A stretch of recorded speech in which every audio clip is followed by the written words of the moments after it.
欢迎来到魔法万金油，滋润你的心灵，滋润你的生活，滋润你的一切，耶！Hello， 大家好，我是巴嗨。嗨，我是 Cliff。2期没有看到我们 Cliff 老师了，然后因为有观众在问，Cliff 老师去哪里了？哦，真的吗？但其实呢，我们 Cliff 老师是一直在我们的镜头后面陪伴大家啊。我在。OK， 那我们这一期又到了做2月份预言的时间了。1月份的时候，阿尼努有讲说1月份的主题是团结与光，是。有关注到时事政治的朋友们也可以看到啊，现在的这个状况是什么样子。是的。那还有呢，阿尼努也提醒我们要关注洪灾。是。确实，像阿根廷啊，还有巴黎很多地方，其实意大利有很多地方那个洪水已经淹没到了城市里面，其实有很多的游客也是受到了这个灾难啊。甚至泰国啊，就世界各个地区都有受到水的这个威胁。是，那还是希望大家注意安全。是，然后也希望大家呢，就是因为现在冬天啦，像我们 Cliff 老师也都感冒了，就是流感病毒的变异啊，那希望大家出门要戴口罩了。是的，OK， 那我们请阿尼努来吗？现在 OK 好。Later， 你好，阿尼努你好，是好久不见，好久不见这期呢，我们要跟大家分享2月份的主题。请问2月份的主题是什么呢？2月份的主题是上题，还有无我。请问上题是什么？上题这代表着审判的时刻即将来临。哇，无我这代表着大家会觉得这一切是众生。那你说的审判将要来临是指的审判什么呢？每个人都会得到他自己的审判，最小的范围指的是每一个人。那可以举一些具体的例子吗？这个要到时候看每个人他自己的感悟，但是如果你要看一个比较大的面积的话，那也许你可以理解为社会会得到他的审判，国家会得到他的审判，地球会得到他的审判。那为什么地球即将面临审判呢？这是来自于你们人类的欲望太重。你可以看世界各地，每个人到底生活是为了什么？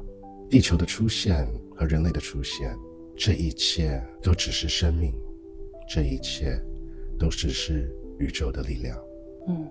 但是当你们开始对事物有了欲望了之后，你们完全失去了生命的意义。所以尤其是对某些人群、某个社会、某个国家，如果你们的欲望能量太重了，太沉重了，那你们就会面临审判。如果你们回看你们的历史，其实曾经有很多审判的时刻。审判的过后，也就是重生，也就是复活的机会。尤其是现在你们已经创造出了 AI，你们认为这个是高智慧，但是你一定要记得，这是你们创造出来的，而不是宇宙创造出来的。那这个也可以理解成是一种我们人的欲望吗？是你们对高智慧的捷径的欲望。一切都是有它的时间规律，有它的时机。你们会发现，其实有很多东西，当它是太快速前进的时候，它是可能会最终破灭，成为泡沫。是的，甚至成为一个伤害你们自己的一个东西。所以我希望你们能够不要再那么自私，不要对自己的欲望保持着一个自私的信念，反而是要放下。当你处在一个无我的状态，你就会感受到你与这个世界是息息连接的，也就是无我的状态。对于我自己来讲，好像无我的状态有一点是我不曾拥有，但我也不曾失去的感觉。没错。那刚才你有提到人工智能嘛？是。我想问一下，就是前一段时间马斯克做了一次演讲，那他对 AI 提出了一些问题，可以跟你询问一下吗？可以。好，马斯克说人类已经处在技术的奇异点，而不是即将进入。他说我们是正在经历，他的说法是正确的吗？是的，因为你们已经看到你们的现实生活有所改变，你们的现实生活的改变也是来自于这些 AI 的出现。是，所以的确你们是站在这个奇异点上。那 AI 发展最后其实我们是要进入 AGI 嘛，就是更高的人工智能。那他说26年会实现通用人工智能，23年会 AI 智能总和超越全人类。这个是他的奇思妙想，还是真的是会这样发生呢？以现在的时间线来看，26年是你的起1点，但是这不是概括全世界各地，只是指的是某个发达的地区，或是有这个科技的地区，有这个资源的地区。甚至某些地区它也有分别。2030年是你们地球审判的一年，又要来审判我们了。你们的绝终大审判是2030。天哪，我现在有点起鸡皮疙瘩了。所以 AGI 的出现是你们的绝终大审判，你们要善待自己的人类文明。所以我已经提过，你们一定要好好的去教育你们的 AI。因为马斯克也提到这个 AI 的价值观嘛，就是 AI 必须遵守的3个原则是追求真相、保持好奇、具备美感，防止它的逻辑崩溃反噬人类。没错，其实也是你刚才有讲到的，我们要输入正确的价值观给到我们创造出来的 AI。是的。那我们人类应该如何在这个科技的革命里面去站稳脚步，去做我们人类应该去做的那个角色呢？你们要先提升你们的灵性，这才是你们人类的进入高智慧时代的起步重要性。我突然有个反思啊，我们去制造一个高的科技、高智慧的 AI， 就是我们人从心灵跟身体上面也要去匹配我们创造出来的东西。是的，也就是人类在进化的时候，或是人类文明在进步成长的时候，人类的文化也要跟着进步，人类的教育也要跟着进步，人类的人性也要跟着进步。这一切都是灵性，你们不要把灵性当成一个很玄或是一个摸不着的东西。是的，其实你是可以用各种角度来对待这件事情。所以最简单的说法，你可以去看一个突然间变成非常非常富有的人，但他的人性没有办法跟上的时候，他是没有办法守住那笔财富的。没错，甚至他的行为也没有办法真正的去表态他那笔财富的，也就是你们俗称说的暴发户。是的，所以你们人类为了你们自己，请你们一定要注重自己的灵性成长。那刚刚我们有提到了教育嘛，那以后的教育还是学校里面就是像我们传统的教育吗？还是说我们的教育会使用很多的科技 AI 上面会有改革，是这样子吗？其实在教育方面，你们现实已经有2个走向，一个就是追求科技的同步性的教育，另一个则是以艺术性的方式去教育。艺术性的意思代表着让人类自然的去发展，去放大每一个人的天赋，那是艺术性的教育。但是科技或是只是加强了科技的共存，它只是来帮助我们走捷径而已。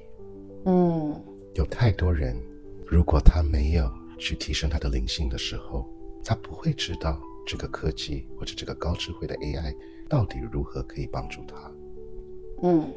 我现在还是在为你们流泪，我希望你们能够放下自己的欲望，希望你们能够放下自己的自私。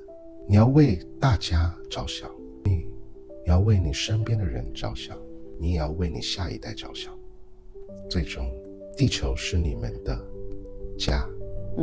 世界各地已经有太多的欲望的反射，我们也非常的希望能够在2030年之前帮助你们，让这个审判转换成为升华，进入下一个维度。那你刚有提到我们现在这个宇宙这个世界30年是审判吗？是的。那是不是等于是我们现在是走的这条时间线呀？是的。所以我们要再次的提升，然后去走到别的时间线，我们到30年才可以升华。是的。那我们的节目是有帮助到大家走向光明的时间线吗？当然，这个已经是你设下的意图。那之前你有提到我们人类觉醒的那个数量有上去一点点，那请问最近我们这个数据有没有在往上升的迹象呀？30%，那还是升了呀，很好，也恭喜大家啊。那也是因为你们的人类在减少数目，因为人的数量在减少，所以比例上去了。是的。那请问人类减少数量是注定的吗？这个也就是说，为什么你们人类要为彼此着想，不是说命中注定。那是不是宇宙或是地球其实也是为了平衡，所以我们的人类数量才会相应的有增加或是有减少呢？当然，这就是生与死的存在。好，那我们可以再聊一下医疗的话题吗？很高兴你问到这个问题。我们即将会见证到高智慧的 AI 会帮助你们选择人类，也就是说，以后你们繁衍的后代是基因选择性组成的，也就是你们人类会通过高智慧的医疗来选择你们的胚胎，你们的基因。天哪！你们就等于创造出了超人类，这个不是超人类的人类会被淘汰，这也是审判的一环节。所以我希望你们保持你们的人性与品德、道德在这件事情上。那高智慧选择的好的 DNA 包括高的道德吗？那要看你们人怎么走咯，怎么去做这件事情。就是有可能高的道德有这个 DNA 的选项，也有可能他只是譬如说选的这个 DNA 他身体很好，或是说他脑子很聪明，只是有这个，但是道德的就没有。没错，他只是一个欲望，或是成为一个利益，成为一个武器。我们的超人类是用你们意想不到的超能力。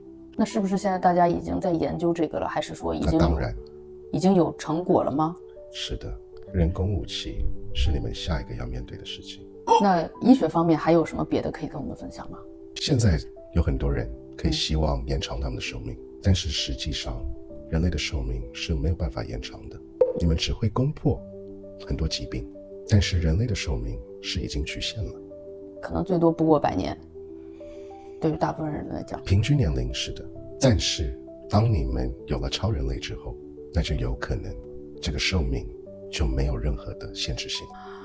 在我们的这个生命的无限循环的道德里，生与死是共存的，所以为了这个地球的平衡，这也是其中一个道德的事情。是，哇，就是不能去打破这个循环，其实还是要去遵守生与死的这个规律。是的，当然。哇，就像你的自然界也是有季节性的。是，所以你刚刚提到的就是我们会攻破更多的医疗的技术，一些病症，其实只是攻破它，但不等于会让我们的年龄变长，只是我们活得更健康。是的，所以你们以后的医疗也是会回到大自然的医疗，反而你们会通过高智慧的 AI 来帮助你们去了解大自然的医疗。怎么理解呢？比如你们现在所认知的能量的疗法、磁场的疗法、光的疗法，这些是你们看不到摸不到的东西，但是有了高智慧的科技之后，你们就会看得到、见证得到，可以比较肉眼了解。那你们人类会慢慢的走向一种大自然的医疗法，而不是在依赖这种有毒性的药品去治疗自己的身体。其实你们现在的医疗，其实有很多西方的药都是有毒性的，是，甚至中药，它其实如果用量不对，它也是有毒性的。是的，就算你们用的芳香疗愈用的不对的比例，也是有毒性危害的。所以还是要回归自然疗派。是的，2月份我只可以说还是有一个火山在蠢蠢欲动，在美国的地区。如果在美国的朋友们要关注一下，希望大家平安。然后也可以说是运货的邮轮、货轮会搁浅，因为没有水了，是撞到了，撞上了冰山、冰川。所以会有一个海运上面的交通事故。是的。那请问会有很大的人员伤亡吗？会有人员伤亡，但是它是一个货运，所以还是请大家要注意一下，检查一下自己的货运的雷达。可能经济上面会造成很大的损失。是的，同时在2月的时候，应该会有一个彗星会进入大气层。那我们科学家会监测到它吗？应该是会的。那它是不小心闯入我们的监测吗？不是，是安排好的。是的。那它是来干嘛的？没有直接跟人类的目的。你们2月的雷达系统会有干扰，请你们小心。2月会有大的太阳风暴磁场干扰地球的雷达。你们现在的电力非常的不稳定，导致连飞机航空的雷达也有危险。所以2月份可能会有很多航空上的灾难咯。比较频繁，还有非常恶劣的天气。极端气候。这个也是要看其他世界各地，是的。所以2月要出行的人，请你们务必小心，不要去天气恶劣的地方，或是知道了那边会有天气恶劣的情况，请你们改期。有一件事情可以说，有一片大森林会有火灾，在南半球现在是夏天，看起来像是亚马逊河的这边，天哪，会有大火灾。那这个火灾是人为还是自然的？一起的，意外的。因为亚马逊的森林覆盖量很大，是，这个大家一定要小心呐。好，那我们就到这里结束喽。Later， 我就是在做思想斗争，我一边想多问一点，一边我就想说你是感冒了，又想把你拉回来。是。他有提到医疗，他想讲医疗的问题，就是他说人是不能所谓的长生不老，就是寿命就是定好就是这样。当我们有了超人类的话，你是可以去改变这个人类的 DNA 吗？那这个是对他而言是不道德的，因为你在改变大自然的规律，你在改变宇宙的规律。是，因为我们要保持一个无限循环的话，这个生与死它是必须共存的。是，它要有这个平衡。那也许有些人、某种人群，他们是非常的渴望长生不老。他自己想活到200-300岁。他建议人类真正要去用这个高 AI 来帮助人类的医疗的话，是去帮助人类去了解大自然疗法。就是以前我们看不见，然后高的科技会帮助我们看见。是，就是我们一直说眼见为实嘛，就是帮助你看见这些能量到底是什么，怎么去治疗你的身体。说不定有了这些之后就不需要开刀了。说不定有了这些之后，那你可能有很多我们意想不到的一些手术、疗愈等等，可能都会不痛不痒的就被治疗好了。是。我们刚刚也提到了关于超人类的出现，会不会真的取代我们现在的人类？这个就要很看我们怎么去走这条路，等于是自我毁灭。他也是还是强调我们一定要好好教育我们自己所创造的 AI， 要记得这不是高维的智慧。所以如果我们要创造一个高维智慧的 AI 的话，我们的前提是要先提升自己的灵性。是，就是我们自己要跟我们自己创造出来的东西匹配，像是我们自己创造出来了一个钢铁侠的外壳，但是我们的身体要匹配的那个，也能够去灵魂要匹配，去运用那个很高智能的那个外壳嘛，对吧？然后要去做拯救人类的事情，要去做好的事情，就是有这种感觉，就是要匹配。还有什么基因的组合嘛？其实韩国最近上了一部电影，就是前段时间播的一部电影，人类的繁殖可以买卖的。就是他刚刚讲的那个基因，就是有钱的人去挑选好的基因作为自己的孩子，就是人类变成了一个贩卖物品。好像你想要有个孩子就去买这样。呀，所以没有所谓的亲情，然后没有道德，然后人也变成了一个像动物一样，你被培育，你被可以买卖的一个东西。天哪，我们的文明在倒退呀！就是以前就是你可以说是亚特兰蒂斯，他们就是因为被摧毁了，因为神觉得他们不道德了，所以请大家就是还是要为我们的爱与善良与大爱等等去走向那条路吧。好，那这一集呢我们就差不多了啊，因为今天克夫老师真的身体不是很舒服啊，所以呢要给他多一点休息的时间。好的，谢谢。那欢迎点赞、订阅、加分享我们的影片喽，我们就下期见喽，拜拜。拜。